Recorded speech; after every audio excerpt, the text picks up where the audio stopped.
Another fantastic video created by yourself, Jan. Well done. It's what we expect from you. I've got to ask you, though, and it's across the board a question. Currently, in your opinion, what are some of the best decks that are out there? Right now, I think the most popular card would be the Golem. It's seeing such an uprising. Just recently, it cost the Elixir, and it was too much of a commitment. But we're starting to see it's proven in a lot of tournaments. I was actually in Paris a few days ago for one of the tournaments, and the Golem was a prevalent deck. Right now, I think it's going to evolve a little bit more to that, and it's going to advance to be an even stronger deck. Now, there are so many movements, as you just pointed out there, within the cards as they kind of, tweak and move the game. How do you, as a pro, keep up to date? What's your source to make sure you're ahead of what's going on in the card game? I think one of the best ways to learn about the new metas and the best tournament decks is just to play in a lot of tournaments, observe the top players, and of course, all the YouTube videos. Well, we know that we're about to get into a game. Do you have any predictions for cards we might see coming up here in our first matchup? It's hard to say right now. It's a little bit too early, but I'm going to say that we're going to be seeing a lot of golems. A lot of golems, it sounds like it. Well, it is time for us to go over to Kelly and Caledon. Please, Jan, do stick with me because I want to talk more with you later. For right now, let's get this underway. Over to you, Kelly. Thank you so much, Sean. Joining me, like you said, is Galadon, and the two of us get to enjoy casting a game together. Hey, I like it. Let's do it. All right. Well, Okay. I believe we have the two players ready to go. It is PongTV versus Camarobro, and we're going to be looking at that in just a minute, everyone. There we go on the screen. Camarobro on the bottom. Up top, we have PongTV. That's our buddy Cam Sucks at Gaming, formerly known as Clash with Cam. We got looks like a couple of YouTubers are facing off right here. YouTube PongTV on the top, dropping a rocket early.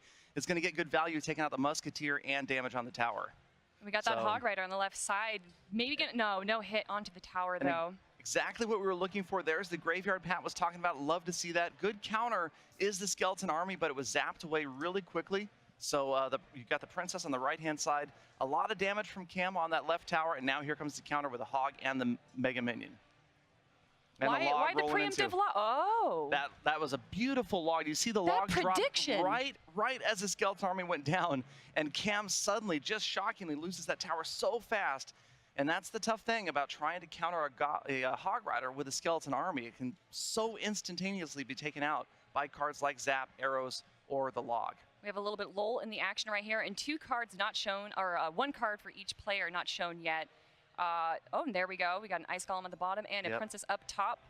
You have another Princess, and Cam hasn't shown his last card, so we'll see what else he has in support. He's got a lot of inexpensive troops down there, and just a tough outcome right there early on. Now the Skeleton Army again countered by, or the graveyard countering the Skeleton Army. The log goes down. This time that Skeleton Army is just going to take care of the graveyard, and the Hog does get through.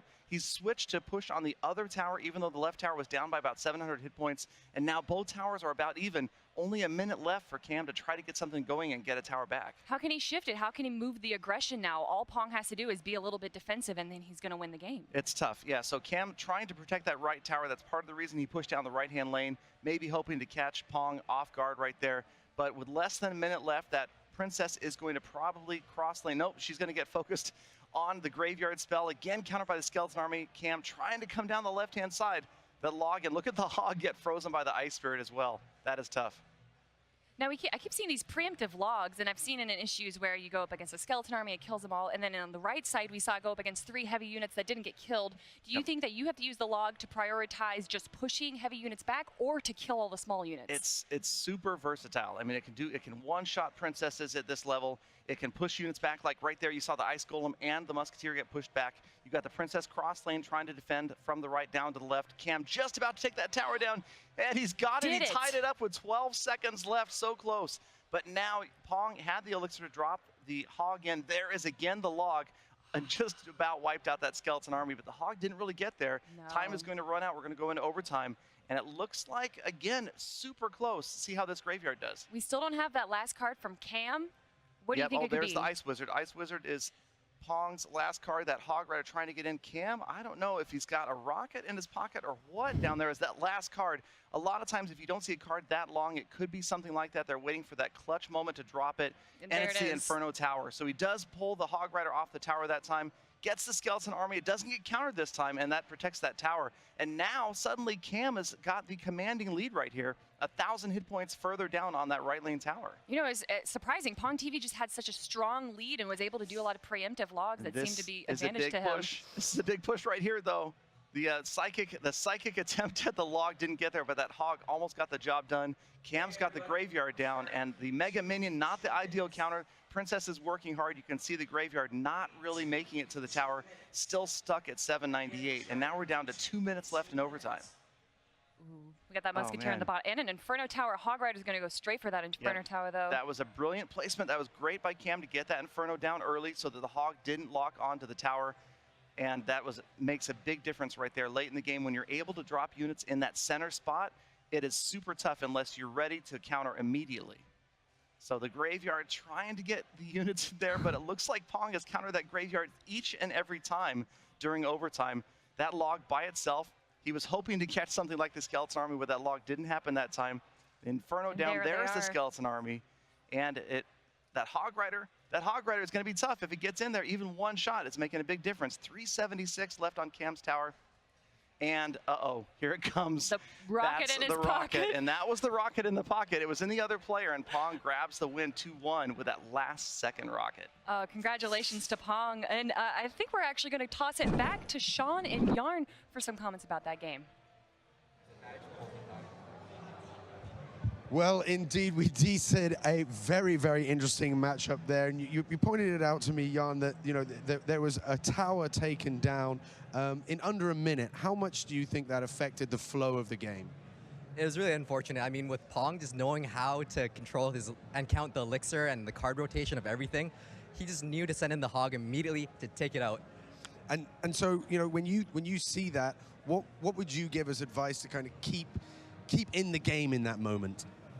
Despite losing the tower, it's never a loss. Just keep playing and don't falter.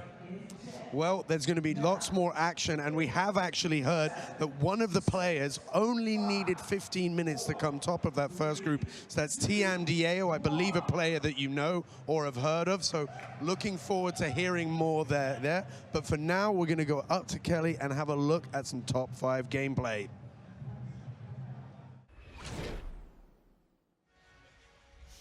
Welcome back, everyone, to the caster's desk. It is myself with Galadon, of course, and we are going to be looking at the top 5 plays where you're going to be casting over them. Or so I've been told, yeah. So top 5 plays of battles that we've seen so far today. That's right, and let's just get right into it, everyone. Let's see what amazing plays that have been going on. All right, so I'm going to try to take a look at these. We've got an earlier battle that Hyphonics and I casted. This would be the Ashe versus Brian battle.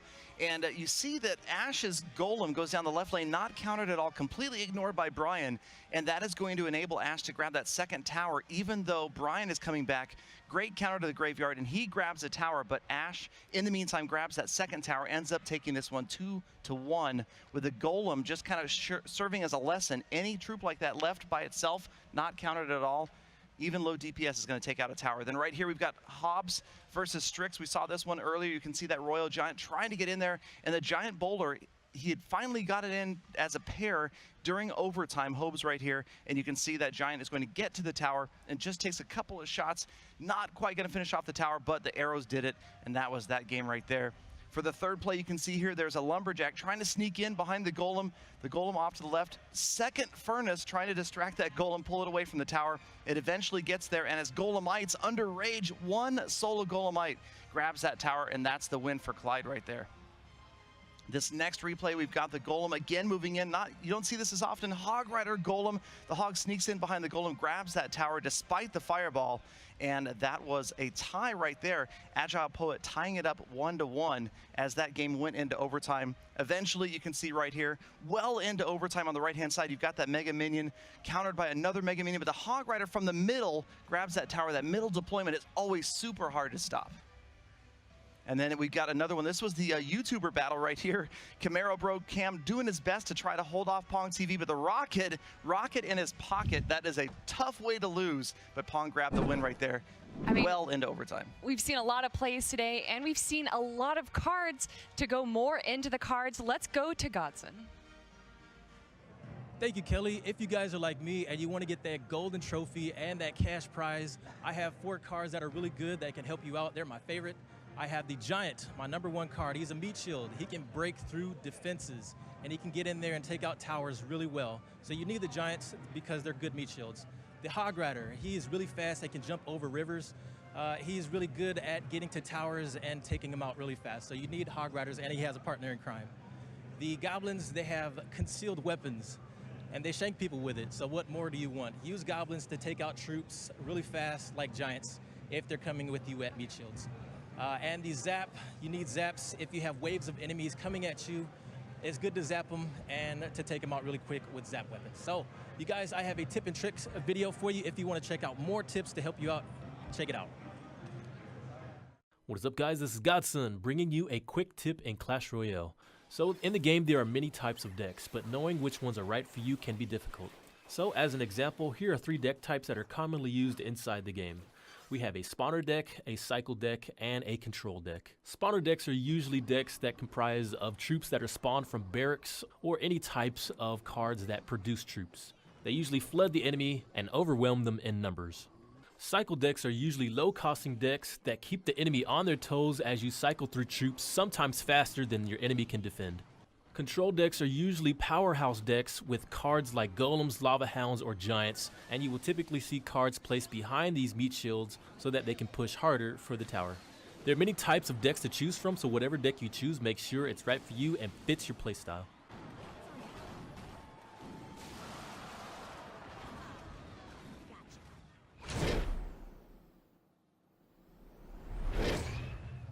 Well, we know that there's always a lot to play for here, and we know that our YouTubers have let's say, a need to show that they are #1. So how best for them to do that, but with some friendly, cheeky, and as you would expect, fun wagers for them. So without further ado, let's head over to Patton Yard, over with the rest of the creators, and see what they're brewing. All right, well, we are here for the Witch versus Wizard Challenge, and it looks like we're going to have a little bit of a wager on the line, the WWW. I'm going to be picking the blue team. You're going for blue? Yeah, All right. yeah. I'm going to be going for red, and the stakes are that the loser is going to have to wear the Jester hats inside of their bracket picture. That's intense. Well, I'm glad I picked blue because blue's going to be the winner. I don't know about that. Well, we're going to get into our match of red versus blue in just a moment. It should be good. Lots of really good gameplay so far. I'm excited to play some of the players later, and it should be a lot of fun, man. What type of deck you think you're going to be bringing out later? I don't know what I'm going to be playing, but I'm going to be expecting a lot of golems, possibly with a combination of the graveyard, just because at first it just came out recently, so I'm going to maybe build a deck against that. Yeah, the golem's been ridiculous, but let's go ahead and get to the game right now between red versus blue. Again, Team Red versus Team Blue, and it should be a good time. All right, so there it is on the right-hand side. Looks like we've got Trick Wonders YT versus I Am X. And Yarn, how you feeling about your teammate? I'm feeling pretty good. He's got the graveyard going on, and I'm glad I am on blue. All right, well, blue already taking the tower down to about 1,000. We've got the game in 2x speed. And it looks like Mega Minion might get a hit off onto the tower right now, but it's about all tied up, except for the tower on the right-hand side is completely gone. I just noticed that. Yeah, that's very interesting, but the Inferno Dragon did deal a lot of damage on the bottom left side, so. Yeah, we're gonna need quite the comeback if we're gonna have Team Red staying in this, but it looks like things could get pretty ugly for me right now. I feel the Jester hat already on my head, and you must have watched the replay beforehand. I might have, because he might be going for a 3-crown right now. This is ridiculous. Tower's at 437, a lone Inferno Dragon, a sad tale of Clash Achievery. Giant in the back. I think at this point, Trick Wonders YT knows he's not going to post this one on his YouTube channel. He could have used Graveyard or Fireball to go for that 3-crown, but he just chose to defend instead. Well, looks like Trick Wonders YT is going to pick up the W, and I'm going to have a Jester hat on my head. I guess this is going on for the bracket stage. I mean, it can't be any more silly than my performance. I did cheat a little bit. I did know blue was going to win. Ridiculous. All right, well, looks like we're going to go ahead and toss it back over to Sean. Bets, wagers, and lots more. You're back at the desk, and I'm joined by the absolutely wonderful Nick and Molt. Guys, heat #1, it's wrapping up, it's getting intense. Talk me through it. How have you seen things? I've seen a couple familiar faces. bringing out some quite extraordinary decks. We saw a little bit of Golem in a previous tournament that I was watching, but now it seems to be quite dominant. I know a friendly face was using it, and he was just steamrolling his way into the top 5. And not only the Golem, but a lot of Expo, and a lot of people know how I feel about this card, but I've seen a lot of it, so I know I need to prepare if I'm going to face it. Not really too sure. Now, when you look out, we are now coming down to the 128 that'll go through to the next heat. Do you see any guys there that you're like, okay, I knew that this person was going to go, or do you see anybody that you think has been a bit of a surprise? I know we've seen a couple heavy hitters make their way from across the globe here and showing up, which is Elite Crews. They've been training like crazy nonstop while we've been rehearsing and practicing here. They've been making their presence known, but I haven't taken a look and see if we have many like newcomers making the top 8. There's definitely some recognizable names, but then some also that I've never seen before, never heard of. I've actually heard a rumor that somebody, and I'm going to try and get this name right, so apologies if I don't do it right, it's Team Diego, who actually played for around 15 minutes and already in that got himself through to the top of that leaderboard. So we might be able to see more on that later. Does that sound crazy to you? I mean, if he went flawless for 15 minutes, maybe, but it seems like a quite difficult move to pull off advancing with only playing a quarter of the entire heat. Yeah. Wow. We'd have to take a look. Well, guys, let's have a look at the top 8 because that's where we're going to find out. I hope we're going to be able to see them right now, which will mean we will be telling you who's there and who's going through and how they're doing. So I think we can see right there at the top, that was TM Yeo, I'm trying to do a better job now, who is actually right there at the top. So it isn't a myth. It isn't now going to be legend, but it's happening. What does that make you think? Wow. I want to know what tricks he has up his sleeve going forward into Heat 2 because that's really impressive. And if they were just a lot of 3 crowns or what, because it could go into 6-minute battles. So. Now, and you can see here, right here, we have the top 8 of Heat 1B. Any names you recognize there? Obviously, YouTube, PongTV, a big favorite. We saw a little bit of him earlier. What are your thoughts? The guy at the top, PongTV, I've actually been watching his videos a lot lately. Very skilled player. Definitely recognize him. Dart Jar Jar, recognize that name.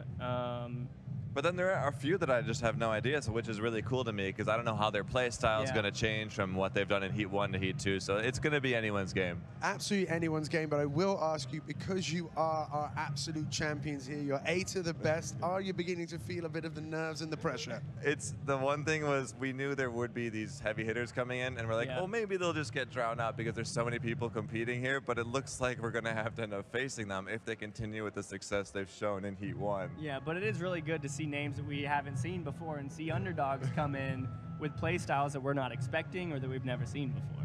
Well, guys, I absolutely love talking to you, so I hope you're going to come back and sit with me lots more later. For now, we're just going to wrap that up, and we're going to tell you, don't go anywhere, because there's lots more action happening, and you're going to see it all right here on YouTube.